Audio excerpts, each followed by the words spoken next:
iyo miti nkuko tubizi abadoktori nibo bashobora kuba bayandikira abagwayi bikaca bisaba yuko umuntu wese ayikoresha ateza kuyikoresha bivuye kubijejwe aba yabimwandikiye. Iyo miti nayo ikaba igabuwemwo gutatu, hariho iyo bita amakomprime arivyo benshi twita ibinini, hariho iyindi ariyo kunywa twovuga ko iba ari nka gel ibishaka kumera nk'amazi, n'iyindi miti umuti twavuga yuko ubira, ariko yose ikaba iri muri ico gice ca sildenafil ico nyene bita Viagra.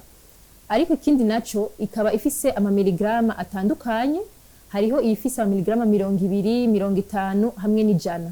Rero umuganga ayandikiye umuntu ategeza kuyifata biba bivanye n'ingene aba amerewe, kuko benshi bakunda guhera ku mamiligrama 50 hama bakamenya yuko baduza bagashikana kwijana canke kuri miligrama 25 bivanye n'ukuntu aba yamaze gufata doze ya mbere y'amamiligrama 50.